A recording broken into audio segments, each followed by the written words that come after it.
Olá, estamos aqui para mais um podcast na Trilha da Adolescência. Eu sou a Cleusa Barbieri, psicóloga, e hoje quem está aqui comigo é Sheila Antoni, professora, escritora de livros, minha mestra que me ensinou tanto na vida. O primeiro curso que eu fiz foi com ela, então ela tem uma importância incrível na minha vida. E hoje a gente está aqui para falar um pouco sobre sexualidade e sobre a transgressão na adolescência. Sheila, eu vou pedir para você se apresentar um pouquinho, né? Já tem aqui uma coleção de livros e muito mais aí. Muito bem. Nossa, como eu estou feliz de te rever, ainda mais aqui, ver todo o seu crescimento profissional, né? Esse trabalho que você está realizando, que é de extrema importância para a comunidade, para o cidadão comum, para os pais, para os próprios adolescentes, né? Então, parabéns pelo seu trabalho. Obrigada. Bem, essa é minha história como psicóloga, né? Eu trabalhei 23 anos no serviço público, justamente em um hospital psiquiátrico e no Centro de Orientação Médica Psicopedagógico, onde eu comecei a pegar experiência, construir meu conhecimento, né? Com os adolescentes e crianças e seus pais. Fiz minha formação em Gestalterapia e sou professora até hoje do Instituto de Gestalterapia de Brasília, desde 1996. Então, a minha abordagem é essa, e que eu considero uma abordagem, assim, de vanguarda hoje. Com certeza, é minha queridinha do meu coração. É uma abordagem que se centra na relação com o humano, contato e consciência. Então, são os pilares, conceitos pilares da Gestalt.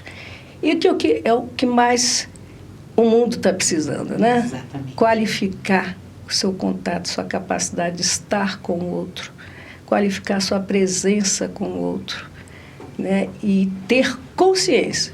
Então, eu digo assim, né? Se todos pudessem ter uma consciência presente, ou uma presença consciente com o outro. Seria fantástico, né? né? Isso significa ser capaz de olhar, né? Não ter vergonha de olhar para o outro, né? Escutar, sem discutir, sem querer impor sua opinião. Né? O mundo hoje está muito cheio de imposições. Muito. Né? E referenciais tortos, né? Referenciais tortos. Antigamente, as famílias tinham muito poder, os pais, né? Sobre os filhos, no bom sentido, poder, que é de transmitir seus valores, suas crenças, né? Sua moral, né? E toda uma história vivida, né? Com os próprios pais. E hoje em dia, os sistemas humanos, a escola, a cultura, a sociedade, está com muita força. Muita, muita. Nós até falamos disso em vários podcasts, sabe, Sheila? Sobre essa referência que saiu do seio da família e foi para a mídia, foi para os influencers. E como esse contato é frio, muito ao contrário do nosso contato quentinho da Gestalt, né? De antigamente, presença, né, calorosa dos pais. Mas, e o interessante é que o adolescente, apesar de viver entrar num período de confronto, né, com autoridade, com poder, questiona os pais, questiona a sociedade,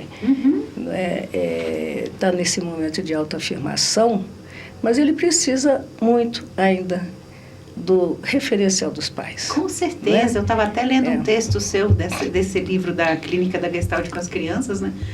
Até eu sugiro que todos adquiram, que são livros incríveis, e que fala dessa necessidade, né? Desse contato, dessa relação e dessa referência. E hoje em dia os pais estão perdendo. Os pais estão com medo, né, Sheila? De colocar seus valores, seus ideais. Nós temos vivido atualmente nessa questão da sexualidade que está tão deturpada daquilo que é de fato importante ou real. E há uma preocupação generalizada, tanto dos pais quanto dos adolescentes, na questão da sua identidade sexual, né? E que é um momento de muita intensidade, esse momento da adolescência, das mudanças, né? Eu diria que a palavra da moda do mundo de hoje é diversidade. Diversidade. É isso que está pegando, a tal da diversidade. E tem tantas letras nessa diversidade que eu já não sei mais seguir. Verdade. Mas, né, vamos falar um pouquinho, então, direcionando para a sexualidade, né? Okay. Qual é a matriz da sexualidade do ser humano? É o corpo. Uhum. Então, sexualidade, identidade sexual, tem a ver com a identidade subjetiva e afetiva, identificação. Uhum. O nosso corpo é o lugar das sensações e emoções. Uhum. Então, para se construir, né, uma boa... ter experiências sexuais, uma boa percepção e concepção de que eu vou ter uma boa vida sexual, uma boa vida afetiva. É a partir das experiências primárias, corpo a corpo, né? Da mãe com seu bebê, do pai com sua criança, o modo como fala, o tom de voz, o modo como bota no colo, o modo como trocava o bebê, dá de mamar, todas as experiências de prazer vividas pelo bebê e a criança são registradas na memória do corpo, assim como as de desprazer. Os traumas, né? Os traumas, né? Então, a sexualidade tem a ver com afetividade. Onde tem distúrbio sexual, tem distúrbio da afetividade, no sentido que pedófilos, né? Abusadores. Incesto, abusadores, todos não tiveram uma boa vida, né, emocional, afetiva na sua infância. Então, é muito importante a nossa construção psíquica passa também, primeiro, a primeira identidade é a identidade do corpo, eu-corpo. O que é isso? A criancinha vai sendo ensinada, né, que tem o nariz, para que serve o nariz, um olho, né, uma boca. Então, o corpo é o primeiro referencial de existência para a criança. Então, o corpo da criança é um corpo motor. O que é isso? É um corpo que a criança quer explorar. Ela diz, eu tenho um corpo. Né? Até no momento em que ela está desfraldando, quando ela tira a fralda, é a primeira consciência de que eu sou dona do meu corpo. As descobertas da criança para o próprio corpo são... fantástico. Né? Sou dona do meu xixi, sou dona do meu cocô, sou dona... eu vou fazer a hora que eu quero. Sim. Sou mais mandado, né? Então, é fantástico esse desenvolvimento, né? Agora, quando começa a ser desvirtuado, né? Então, assim, concluindo ainda, então o corpo da criança é um corpo motor de exploração, né? De descoberta. E quando entra na adolescência, começa a ter um corpo erotizado. Olha aí. Né? Por conta das transformações fisiológicas, né? De toda aquela, nas características corporais que vão sendo adquiridas. Então, o adolescente percebe, eu tenho um corpo que deseja e é desejado. Um corpo que é visto e vê. Né? E isso traz um impacto muito grande. Você acha que hoje está muito exacerbado esse lugar do corpo como erotizado, como lugar da sexualidade, né? Como está? Você vê hoje, criança desde cedo, né, está sendo erotizada. Né? Infelizmente temos aí essas músicas que traz uma conotação, conteúdo assim, né? Às vezes até as agendas das crianças, antigamente tinha muito, né? Desde pequenininha, as agendas das crianças, principalmente da menina, já tinham figuras sexualizadas, né? Sensuais, né? A da menininha toda sensual, não era algo inocente no meu olhar, né? As roupas, né? Então, desde cedo a criança está sendo colocada sendo exposta, né? Esses estímulos, vamos dizer assim, sexuais, eróticos, né? Com roupa, com dança. Então, e os pais incentivam, tem os pais que acham lindo. As mães que acham lindo. Sim. Você vê como é que as crianças estão expostas hoje em YouTube, fazendo vídeos desde 3 anos de idade, 4 anos de idade, 5 anos de idade. Sim. Né? Então, o que isso fala? Que é uma aparência. Sim. E a questão... Eu sou validada por aquilo que eu estou mostrando. Exatamente. E não por aquilo que eu sou. Né?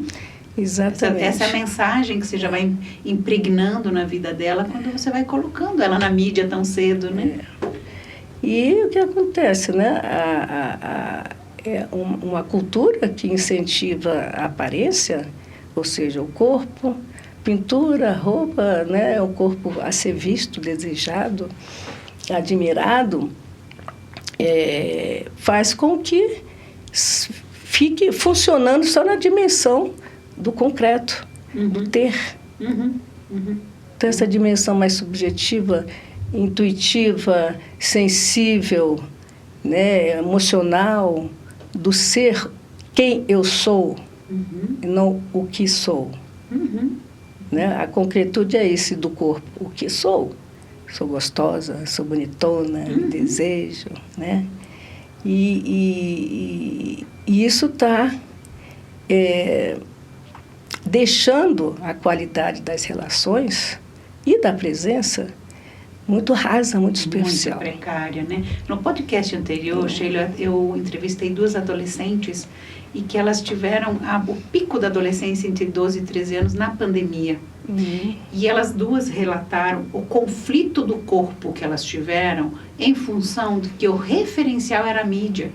Porque ficava na mídia o tempo inteiro.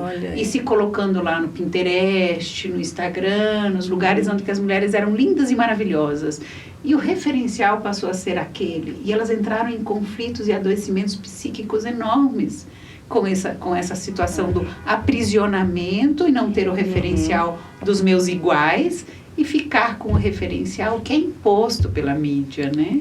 Então, houve um adoecimento muito grande dessas 2 adolescentes que eu entrevistei e que elas seriam uma amostra do que tem por aí, né? E o que acontece? Os jovens estão tão aí, né, envolvidos com essa mídia aí, que eles acham que essa é a realidade. Isso. E a realidade virtual não é a realidade. Não é a realidade. Né, do dia a dia. Com certeza que não. Né, do ter que se construir, do ter que se relacionar, do ter que estudar, do que ter, né? Então, essa é a confusão né, de um ego, um eu, que é feito, né, como é que chama? É meme? Como é esse negócio aí que eles... Avatar. Avatar. Se constrói uma né? identidade, avatar, uma né? identidade falsa, né? Uma identidade falsa. Outra palavra, não, fake. Fake. É fake. Então, nós estamos vivendo num mundo... Uma mentira, né? Num mundo ilusório, né? Sim, sim. De ilusão. Eu sempre gosto, Sheila, dos nossos podcasts, a gente sugerir coisas às famílias, aos pais, a professores, a quem tem envolvimento com adolescentes, de como a gente pode orientar, de como a gente pode conduzir para uma maior consciência, para fazerem melhores escolhas, né? Então, a gente pode ir trazendo também um pouco dessas coisas para os nossos ouvintes. Eu tenho uma preocupação muito grande atualmente, Sheila, é que muitos adolescentes que eu conheço e que eu atendo, que eles não podem ter uma identidade sexual. Eles não podem dizer eu sou menina ou eu sou menino e eu assumo ser menino. Hoje eu tenho que aceitar ser qualquer coisa. Se eu disser que eu sou homem ou que eu sou mulher e que eu quero ser mulher, eu tenho quase como uma não aceitação grupal do meu meio. E isso tem causado muito conflito para os adolescentes e para as famílias, né? Os pais não sabem o que fazer. Como você vê isso? Como chega isso aí para você? Você também é avó de adolescentes, né? Estou acompanhando isso tudo aí. Minha neta tem 14 anos, a outra está com 11. Né? E eu converso muito com elas. Né? Isso é ótimo. Então, o que acontece? Existe uma negação, né? Uma desconstrução da sexualidade, ou do gênero, aliás, mais do que da sexualidade, do gênero. Infelizmente, esse é o nosso momento histórico, sociocultural. Porque é uma coisa óbvia, não tem que discutir gênero masculino e feminino. Menino e menina. Você não precisa, né, negar isso, porque o que está acontecendo é uma negação, desconstrução nesse sentido. Né? Eu não posso, então, no dia dos pais, dia das crianças, ou no dia dos brinquedos, vai para a escola, não posso dar um carrinho para o meu filho legal, o menino, porque eu sou a favor dele entender que ele pode ser o que ele quiser. Né? Que carrinho não é só de menina, é de menina, boneca não é só de menina, é de menino. Não precisa fazer isso. A nossa orientação sexual, ela é nata, a gente nasce com isso. Né? É claro que tem essa diversidade. Então, vamos lá, né? A bissexualidade. Mas o que a sexualidade tem a ver? Com desejo e afeto. Desejo brota. Ninguém controla o desejo, ninguém direciona o desejo. Sim. Né? Ninguém pode dizer assim, bom, agora eu tive decepção com homem, que eu sofri violência sexual, então eu vou gostar de mulher. A escolha sexual não é voluntária. Então tem que vir o desejo. E o desejo, ele é involuntário, ele nasce, ele está ali presente. Ele está ali. É que nem quando está grávida, você não tem desejo. Tem desejo.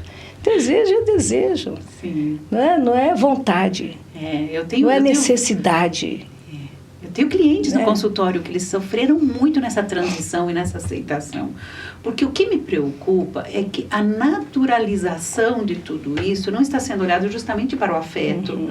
Porque eles estão sofrendo muito. Eles estão adoecendo, eles estão perdidos, sem identidade, sem saber o que podem ser. E a gente sabe que no processo do desenvolver, eles precisam de ter a contenção, né? Eles precisam ser orientados de uma forma de dizer, olha, o caminho é por aqui, meu filho, é seguir. Gente, nós não estamos aqui falando de preconceito, é diferente. Nós estamos falando de orientação, porque a liberdade excessiva que hoje eles estão vivendo, confundem e adoecem. Isso, né? E não tem idade para discernir, né? É como hoje em dia estão querendo, em alguns países, dizer que uma criança de 8 anos pode decidir se quer mudar de gênero. Não pode. Não pode. Não tem condições de fazer uma coisa dessa, né? Não pode votar antes de 18 anos, 16 anos.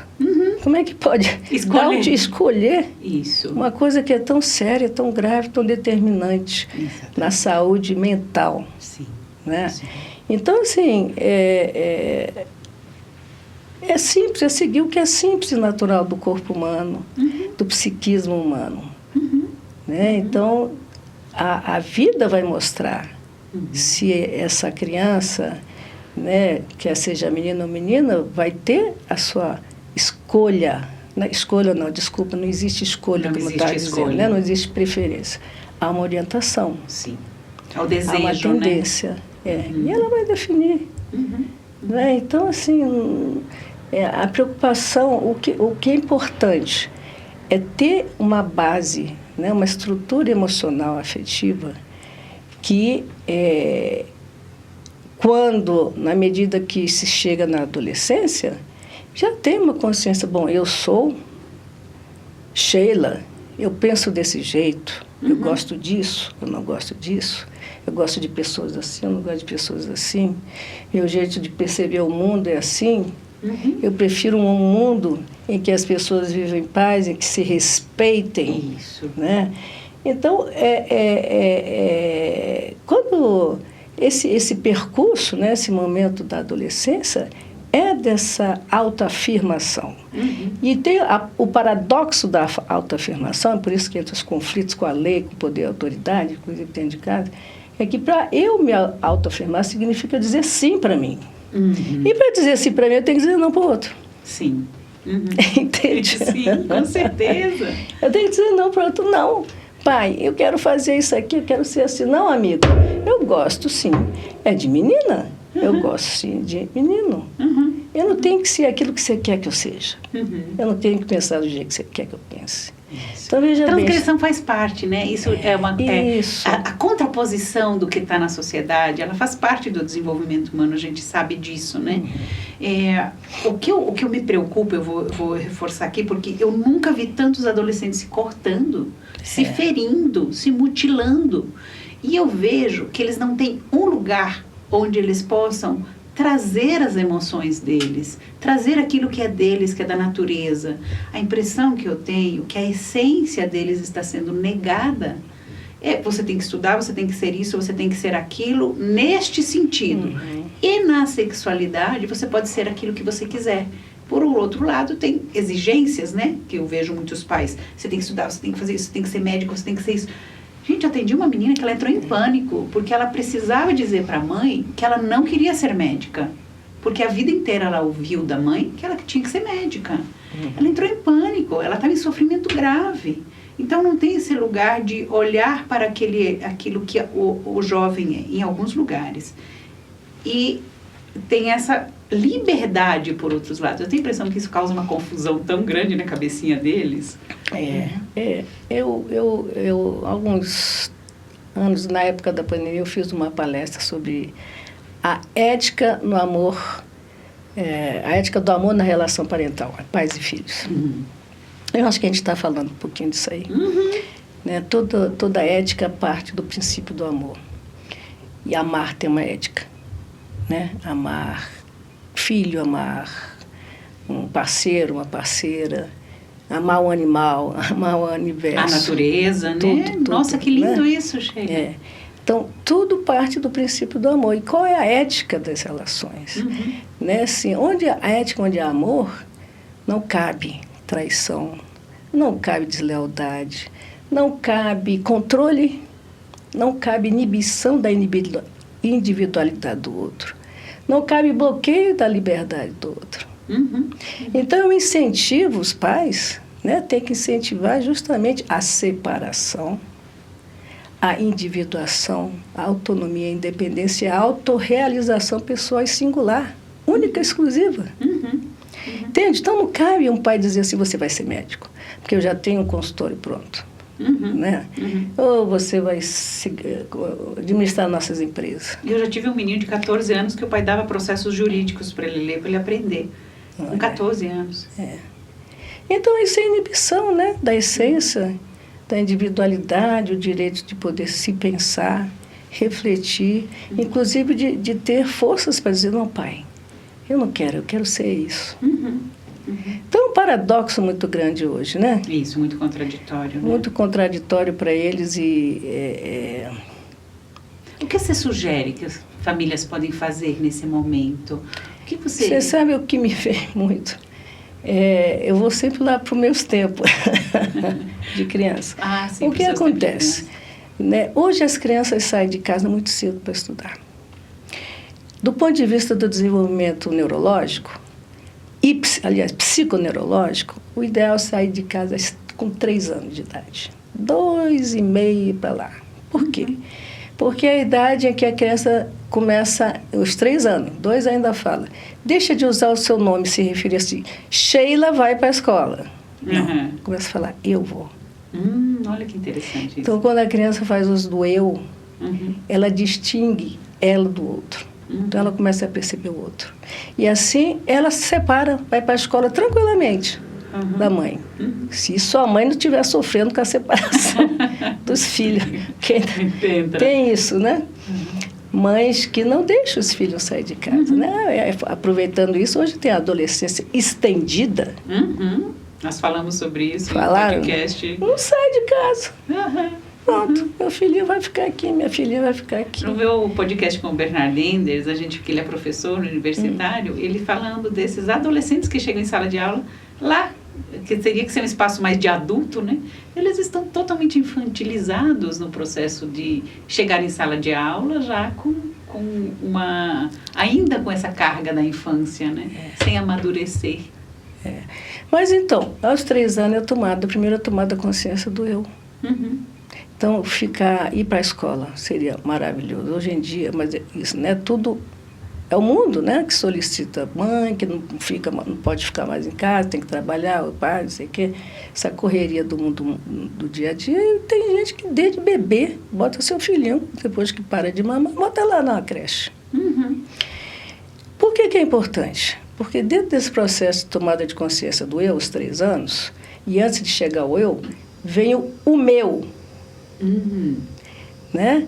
Então, antes de diferenciar, o bebê, nós, o ser humano, diferencia eu do não eu, ou seja, dos objetos. Então, é o seio, é a bola, é a cama, né? E é meu. Então, esse quarto é meu, essa casa é minha, esse brinquedo é meu. Por isso, se você for numa crechezinha, criancinhas de 2 anos, 3 anos, elas sentam do lado. mas elas não dão as coisas dela para compartilhar, porque elas ainda estão nesse processo. Elas querem pegar do outro. Ah, bonito, eu quero para mim. Meu. E aí define a fronteira, né? Um território. Então, essas crianças que passam o dia inteiro fora de casa. Eu sou contra esses dias a dia. Todo adolescente, criança, fica até 5 horas da tarde no colégio. Sim. Cadê o senso de familiaridade e o sentimento de lar? Porque eles chegam correndo da escola, e os pais também, que vão pegar, vão tomar banho, lanchar, arruma seu material e vai para a cama. Isso, não tem mais o espaço, né? De convivência, de inter-relações, de intimidade. De chegar em casa e dizer, eu não tenho nada que cumprir, isso aqui é a minha casa. Eu vou relaxar de todas aquelas ordens, regras, normas que existem na escola. Né? Então, esse espaço íntimo, tanto físico do lar, da casa que vira lar, né, que eu pertenço a essa casa me pertence. Eu pertenço a essa família me pertence. Em que os pais podem se dar um tempo sem ter filho. Como é que foi hoje?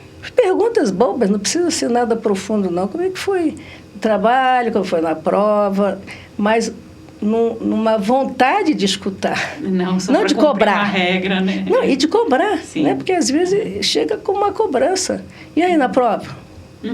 E aí, fez o dever? Se comportou bem na escola? E você não fez mais que a sua obrigação, você tirou 10.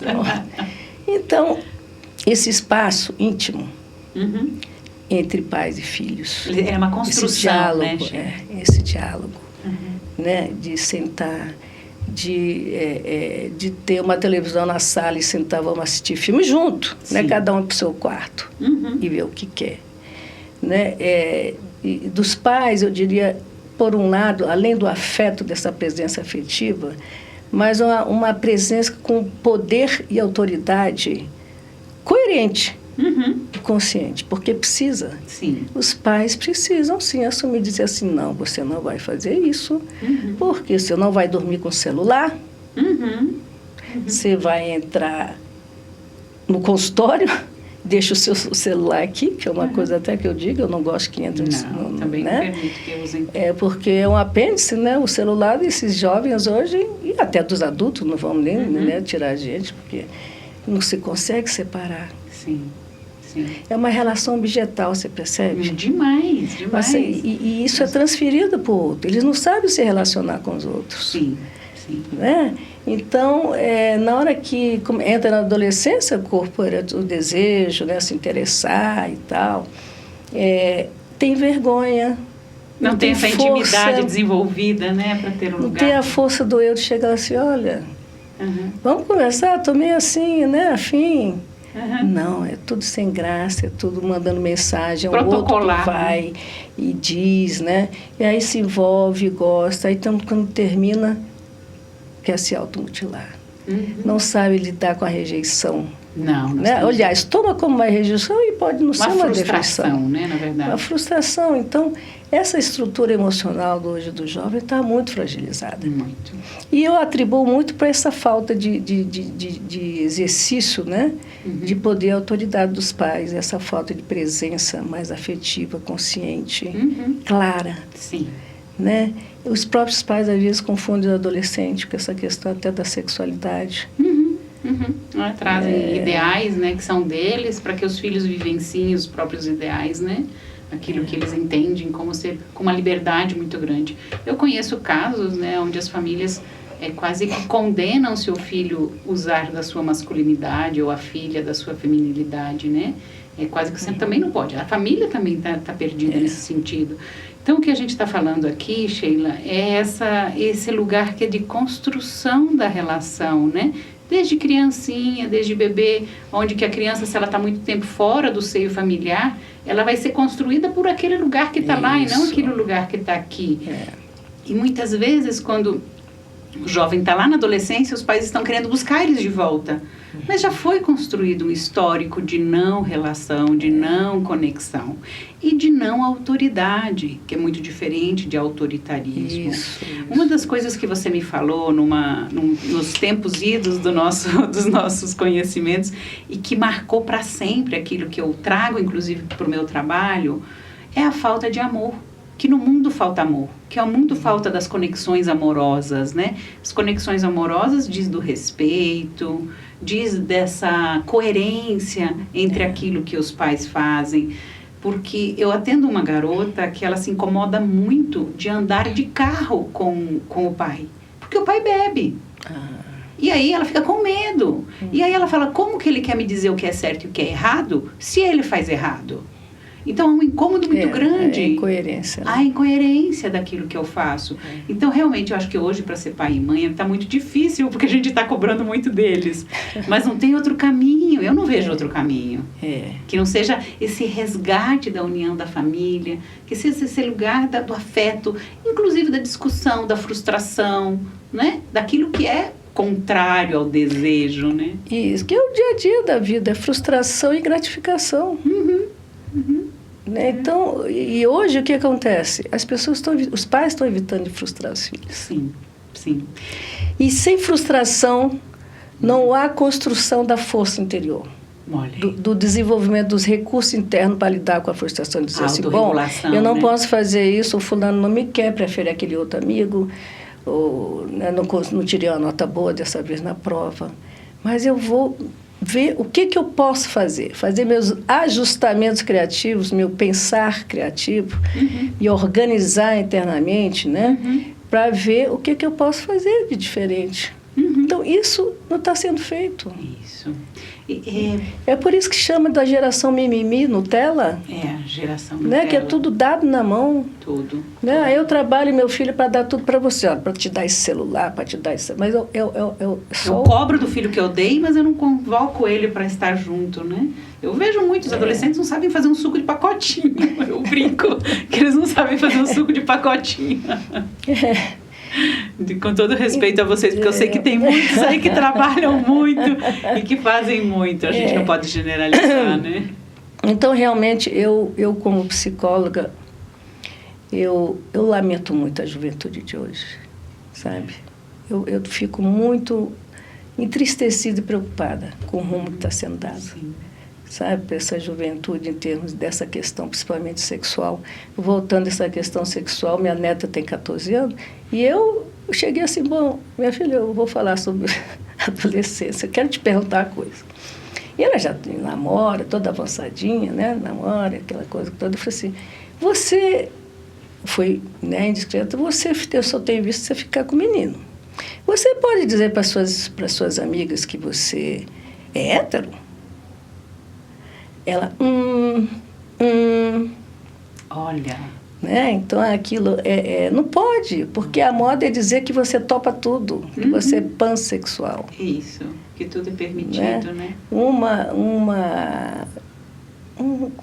me lembro agora, eu acho que foi do próprio consultório, eu acho, uma garota de 16 anos, né? Que está em dúvida em relação à identidade sexual dela, namora um menino que quer ser trans. Aí é uma confusão, como é que é esse negócio? Aí isso é ser pan. Isso. Né? A gente não sabe nem como colocar isso, né? Então, assim, é muito, né? É uma coisa assim, básica mesmo, é desejo de afeto. Né? Mesmo que venha por trás um discurso, uma narrativa meio falsa, que é assim... Né, assim, não, eu amo a pessoa, porque por trás dessa dificuldade de assumir a identidade, ou proibição às vezes, nem dificuldade, né, é assim, não, você tem que amar a pessoa, né, o sexo que ela é. Isso. Então, tudo são mensagens paradoxais, né, ambivalentes. Mas que parecem que isso não causa sofrimento, e a gente... do nosso olhar de dentro do consultório, sabe o sofrimento que isso causa no ser humano. E é parecido assim, você não pode nem sofrer por isso. Você tem que aceitar tudo, né? E isso causa ansiedade, crise de pânico, transtornos severos aí, né? Que a gente vê os adolescentes se cortando, se mutilando, né? É muito difícil isso. Qual a saída? Qual a saída? Qual a saída, né? Acho que não tem uma receita só. De jeito nenhum. O ser humano é muito complexo. Nosso psiquismo é muito complexo. Uhum. Né? Eu sempre falo, busque ajuda, busque orientação, leia, se informe em lugares corretos, né? Em coisas que são realmente importantes, porque não é para ir atrás do influencer, que está dizendo que você tem que tratar seu filho assim, né? E eu acho assim, olha, pontuando uma coisa que eu vejo, a vaidade é algo que ela é uma cascata, né? Ela é um fake. A vaidade excessiva, onde que eu só mostro o corpo, e hoje está muito isso. Mas tem uma coisa, Sheila, que eu percebo que a partir do momento que o jovem não consegue hoje lidar com a frustração, com o não, ele está transgredindo. Ele transgride, o jovem sempre transgrediu, na verdade, né? Então, hoje existe uma transgressão maior na questão da sexualidade, no seu entender? Você acha que a sexualidade hoje é um meio de transgredir? É o momento da transgressão atual, é a sexualidade? Essa palavra trans está na moda também, né? Tem evidência transexual, até os alimentos são transgêneros, né? É trans. Né? E isso é interessante do ponto de vista filosófico, vamos dizer assim, né? Porque o trans significa você ir além. E para o nosso mundo real, por exemplo, nós temos pensamento sobre nós mesmos que é muito menor daquilo que a gente é capaz de ser. Nós podemos ser muito mais do que nós pensamos, porque nós tendemos a pensar só aquilo que é dado, né? É dado pelo social, pelo cultural, né? Então, assim, é bom a gente procurar ir além da gente mesmo. Mas, como já dizia Sartre, a gente muda dentro de uma permanência. Então, não dá para ser fluido. Essa história de ser pan, essa história, né, de que eu faço o que eu quero, quando eu quero, o que eu quero, eu sou o que eu quero. Não é assim. Não é assim. Nós temos uma essência, nós temos uma estrutura. Nós nascemos com uma predisposição, né, para se tornar, para organizar uma personalidade. Temos influência do meio, claro, né? Ambiente, genética e a nossa biologia. Sim. Olha que interessante isso que o Sartre falou, né? Eu não conhecia essa fala dele, fantástica. Nós mudamos. Você muda dentro de uma permanência. De uma permanência. Então, se eu sou mulher, eu posso mudar enquanto mulher. Isso. Eu mudo aquilo que eu sou como mulher, cada vez tentando ser melhor para mim mesma e para o outro, né? Interessante. Caminho, assim, mas para isso tem que caminho dessa virtuosidade, né? Dessa ampliação mesmo, dessa visão pequena que nós temos de nós, né? Que o mundo bota a gente dentro de uma caixinha. Então, uma coisa interessante, né? O que fazer? Eu diria que nós precisamos caminhar para a pedagogia das virtudes. Olha, fantástico. Né? Os currículos escolares, em vez de botar coisa de gênero, como educação sexual, besteira isso. Né? É botar educação emocional, educação ambiental, educação filosófica. Relacional. Isso constrói um ser humano voltado para as virtudes, para essas metas, né? Meta virtudes mesmo, né? Que vai falar de generosidade, compaixão, gratidão. Isso pode ser falado desde a infância. Vai evitar as violências, porque falta de identidade e essa questão de fluidez, tudo livre, né? Que não traz esse senso de identidade, esse pé no chão, né? Essa que nos diz assim, eu posso ser isso aqui porque eu sou assim, eu sei que eu sou capaz. Então tem que estar alinhado esse sentir, esse pensar e agir. E quando não está, vai gerar tristeza, depressão, violência. Violência. Olha que interessante isso, né? Porque eu falo assim, que você respeitar a sexualidade é uma coisa. Agora, você fazer apologia sobre a sexualidade, que é o que está presente hoje, né? Ninguém fala de outra coisa que não seja de questões sexuais. E sendo que tem tantas outras coisas para se validar no ser humano. Que não é só o currículo escolar, a nota 10 que a criança tira, e nem a sexualidade. Tem esses valores humanos que hoje precisa desse espaço, né? Para reconstruir isso, né? Sheila, eu falo que o mundo só evoluiu porque nós tivemos conflitos de ideias. Nós confrontamos os pais, nós confrontamos verdades, né? A Terra era quadrada e foi provar-se que não era quadrada, e nós evoluímos quando nós pensamos e vamos discutir coisas que são diferentes daquilo que os nossos pais trouxeram para nós. É uma coisa gradativa, que é evolutivo, né? Então, eu acho que é natural, sim, o adolescente transgredir ideias, né? Não valores. Né? Ele pode transgredir ideias, de discutir ideias, de ter os seus próprios pensamentos, não ser tanto Maria vai com as outras, como a gente vê hoje. Eu tenho recebido no consultório muitos adolescentes que estão muito envolvidos com álcool, aparentemente maior do que drogas ilícitas, né? Porque o álcool é uma droga lícita. E eles escondem isso muito bem. Você acha que esse lugar dessa transgressão, ela tem alguma coisa a ver com a dificuldade das frustrações, de lidar com as frustrações, e eu vou encher a cara para lidar com isso? Você acha que isso tem a ver com alguma coisa dessa não poder ser quem eu sou, né? Ter a minha identidade de quem eu sou, não só como ser sexual, mas como ser humano? Como você vê isso? Como chega isso para você no seu espaço? Bom, o álcool, né, quem faz uso do álcool e se torna um usuário dependente, né? O álcool tem um grande, como é que se diz, a finalidade de beber é se expandir. É romper uma barreira mental, né? Daquilo que eu não dou conta, daquilo que eu não sou eu que eu queria ser.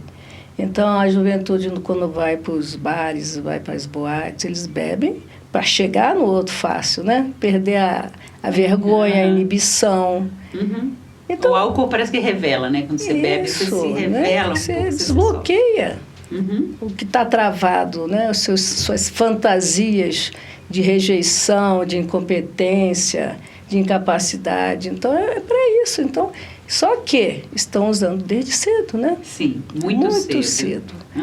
Então, o que isso mostra? Que como é cedo, e ainda estão no processo ainda de autoconhecimento, né? De autodefinição de identidade sexual pessoal, né? Não vamos pensar só em identidade sexual, mas em identidade subjetiva pessoal. Então, como eles e entraram aí com os hormônios todos do ponto de vista que faz, né, toda a do desejo, então eu bebo para chegar, né, estar mais livre para receber aquele e para ir em direção ao outro do ponto de vista do sexo, né? E de enfrentar aquilo que não dá conta quando está de cara limpa. Mas a gente sabe que também o álcool ele tem uma facilidade de liberar agressão entre eles, né? Sim, libera tudo, e a censura vai embora, né? Sim, a gente sabe que a violência familiar, grande parte da violência familiar está envolvida com álcool, né? E eles não têm noção dos prejuízos que isso acaba ocorrendo no próprio desenvolvimento corporal, quando esse uso é muito frequente, muito intenso, né? Bom, as doenças vêm com o excesso ou a falta, né? Que é o desequilíbrio, né? Se a gente está no equilíbrio, a gente não bebe muito, não come muito, não grita, não trabalha muito. Né? Então, o excesso gera uma falta de um lado complementar. Tipo, se eu bebo muito, o que vai me faltar? Vai me faltar uma consciência de estar ali presente, né, para fazer as coisas, entrar em contato com aquilo que são os meus limites e o meu potencial. Então, eu diria que esse é o grande conflito, né, a ser visto quando se faz uso de qualquer droga.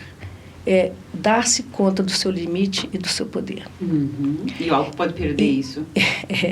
E o que acontece com o álcool? Dá o poder, né? Você deixa de lidar com o seu limite, com a sua vergonha, com o seu medo, com a sua incompetência, inabilidades, não, às vezes não é nem incompetência, né? Mas uma inabilidade de ser, ou de estar, ou de fazer. Então, é um modo de mascarar. Uhum. E outra coisa que os estudos mostram é que quem usa muita droga tem uma carência na relação com a figura masculina do pai. Ah, é? Olha só que interessante. Pode procurar aí, que há um grande conflito. Uhum. Né, de rejeição, de autoritarismo, de ausência, né, e às vezes uma identificação com o pai que bebe, né? Sim, sim. Mas eu diria que o grande conflito do mundo, do ser humano, né, tá nisso, acaba caindo em conflito de poder. Nós somos ser para o amor, para a relação, ser para o contato, né? Nascemos disso. O ser humano tem muita dificuldade de aceitar separações, rejeições. Muita. É muito mais fácil a gente juntar a casa, mesmo que separe daqui a 2 meses. Mas é muito mais fácil, a nossa tendência é querer estar junto com alguém. Sim. Nós precisamos de ser amado. Sim. Então, e nos sentir amado, porque isso vem, claro, da relação, né? Mãe e pai com a criança. Porque quem não se vê com capacidade de amar, porque temos que sentir a capacidade de amar.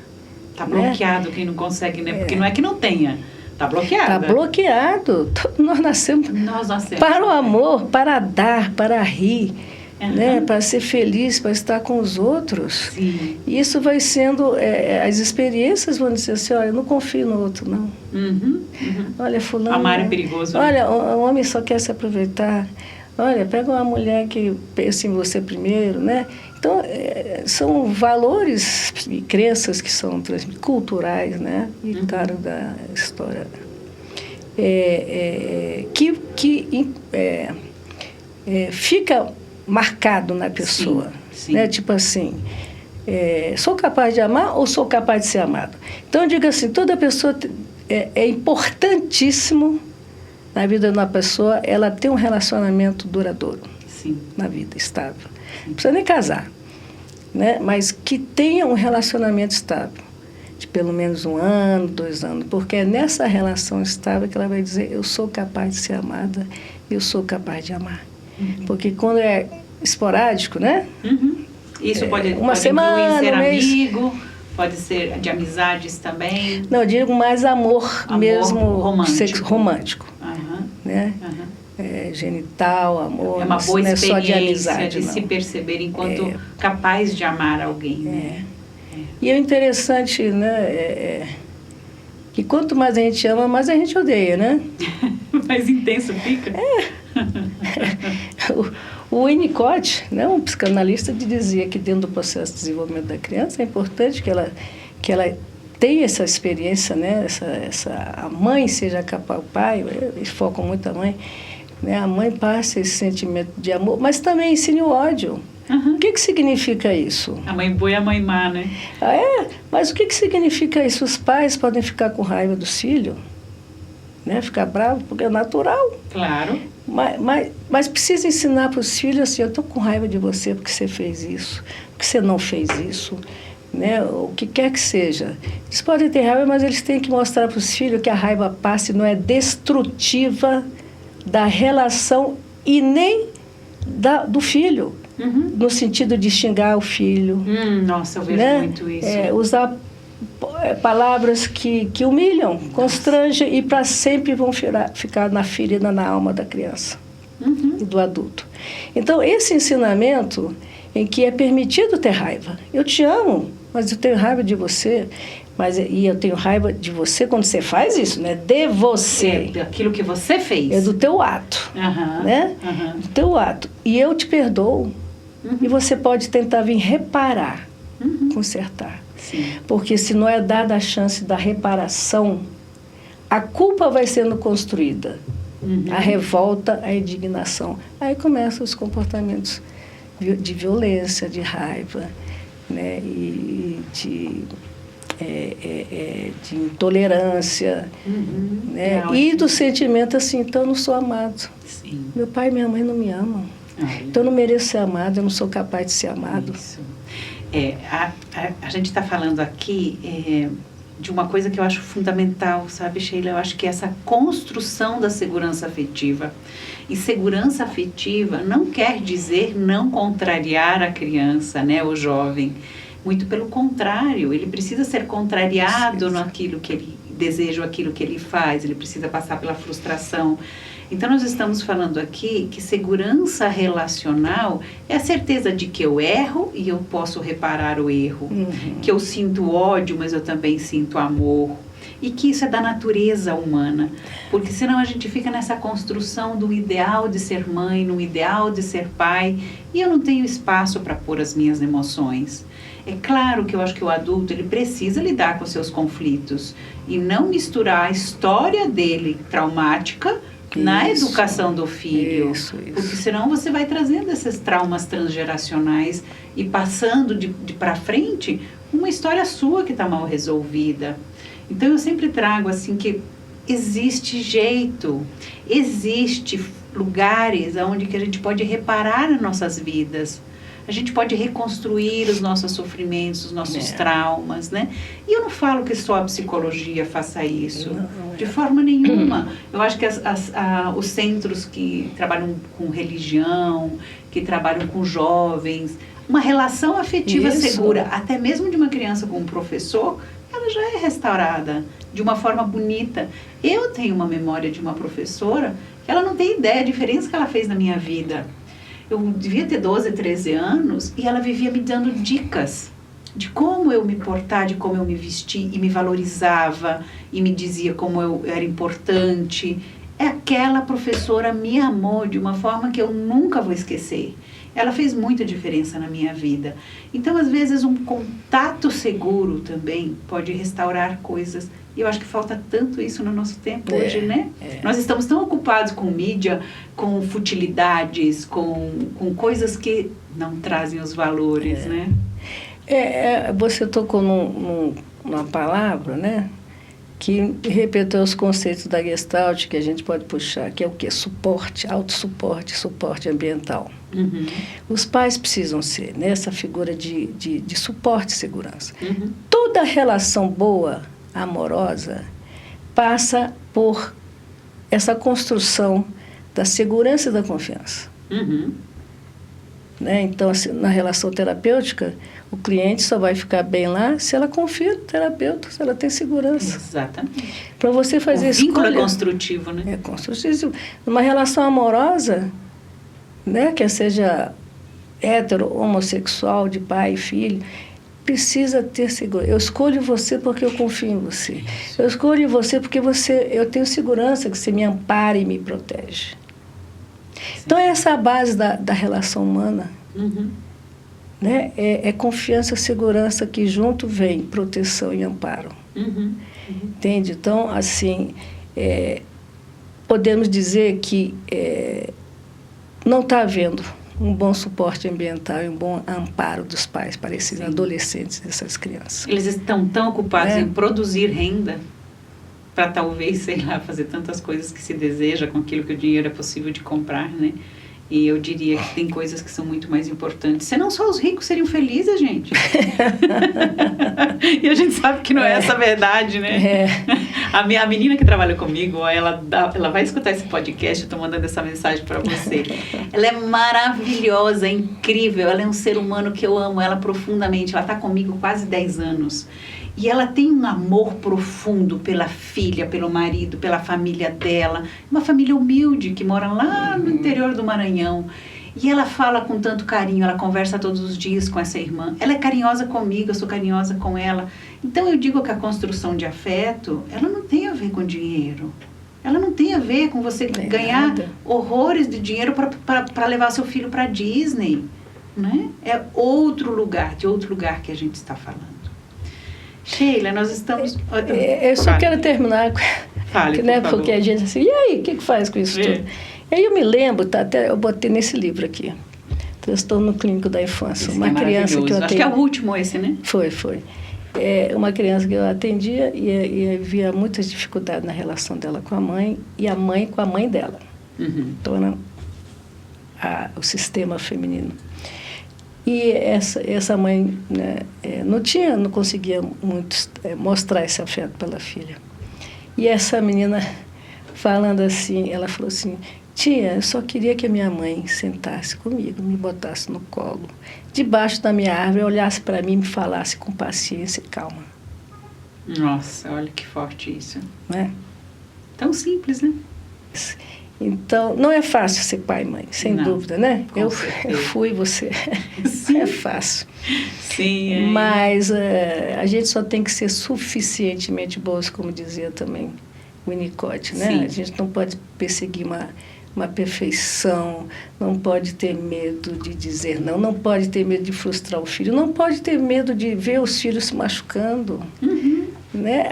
Não pode superproteger, a pior coisa que existe é superproteção para as crianças. Superproteção e negligência, né? Eu falo que são duas polaridades, assim, isso. Que são lugares de sofrimento. Negligência, né? Também é pior do que a superproteção, porque passa o sentido assim, eu não existo. Não existo, e isso é muito difícil. Ninguém me ama. Sim. Eu não mereço viver. Muito né? difícil. Negligência é terrível, terrível. Eu e você, né? Somos mãe, avós, já temos um tempo, né? Que a gente conhece esse desenvolvimento, né? A nossa história de infância é muito diferente da infância de hoje. E eu acho que, através do muito estudo, principalmente de tudo que você produziu, né, Sheila? Você tem um currículo gigantesco, né? Lindíssimo, belíssimo, né? Você estudou, se dedicou muito.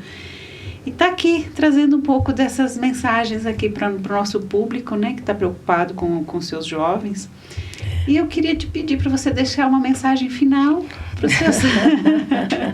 para esses pais, para esses adolescentes, para os educadores, né, que eu acho que é importante também, os professores que lidam com crianças. Eu acho que esses professores merecem uma outra... um outro podcast. Porque está dentro desse contexto, né, eles estão sem poder também em sala Sim, de aula. Total. Né, o desrespeito... não pode mais ir conter a criança, né? Eles também estão amarrados, tá todo mundo aprisionado em relação, né, aos processos educativos. Né? E como frustrar. E, enfim, o que eu tenho a dizer? Eu bato muito na tecla da presença consciente, né? Do estar diante do outro, com uma disponibilidade, uma abertura. Eu quero te escutar, eu quero estar com você. Né? Eu quero é um interesse genuíno, né? Genuíno. Eu quero ser fonte nutritiva para você, meu filho. Eu quero que você cresça, que você busque a sua realização. Quero te ouvir, quero estar com você, mas eu vou brigar quando merecer. Eu te amo, por isso não vou deixar você comer muito. Eu te amo, porque por isso não vou deixar você usar droga. Eu te amo, por isso não vou deixar você ficar usando celular por mais de 1 hora. Eu te amo, por isso você só vai sair até essa hora. Porque a gente sabe, né? A gente já tem um caminho construído, eles ainda não. A gente sabe do que é. Perigoso, né? Então, busquem, né, programas mais juntos. E essa proximidade, né, desse espaço, tornar a casa um espaço íntimo, acolhedor, verdadeiro, em que a criança... Quero voltar para minha casa. Quero estar com meus pais. Sim. Né?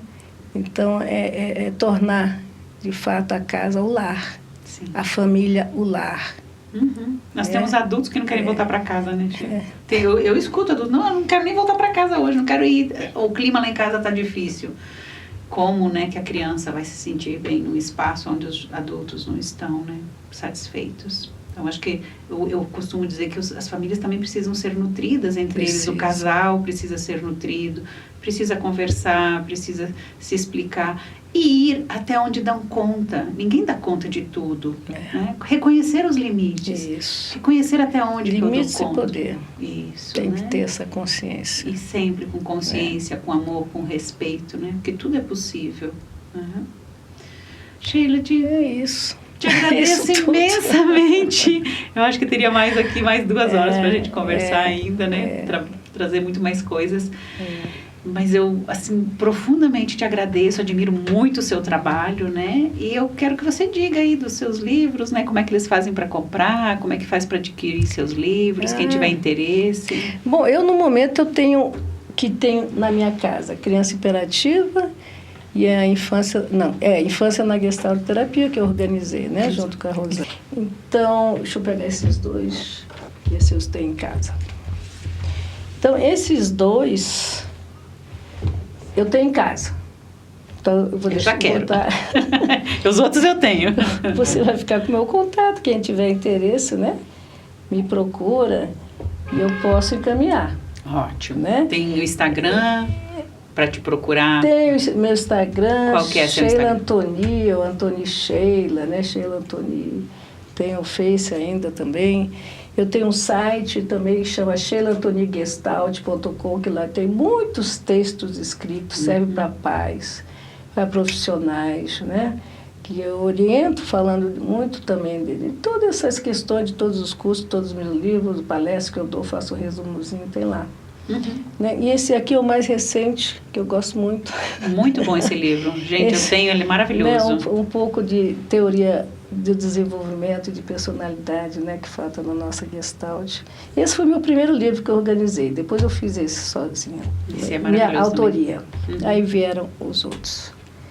Então, é isso. Te agradeço muito também. Obrigada, Sheila. Obrigada por esse momento. Falar de gente, né? Falar de gente, eu acho que no mundo de outro me toca muito. Eu estou realmente assim, às vezes eu fico com o coração apertado, sabe? Com o mundo que eu estou vendo hoje. Sim. Né? E, então, acho que você com o seu trabalho procure atingir mesmo, né? Esses pais. Vamos botar esses pais na roda aí. Vamos convidar eles para cá, para vir para cá, para falar. Serem mais... É um apoio e uma orientação, né? Sim. Apoio e orientação para eles. Okay. Aí vai tudo bem. Então, pessoal, esse é o nosso 5º podcast. Eu convido todos vocês para seguirem os nossos canais, para vocês curtirem, compartilharem com quem precisa. Estão todos convidados para participar, sugestões, ideias. Nós estamos aqui abertas. Como Sheila falou, é um canal importante para trazer essas reflexões para os pais, para os adolescentes, para ter uma saúde melhor, para trilhar com eles um caminho mais saudável. O jovem é o futuro, eles são o futuro, eles vão estar nos comandos. Se nós não cuidarmos deles hoje, como será no futuro? Então venha, participe conosco, ok? Muito obrigada. Obrigada, Sheila.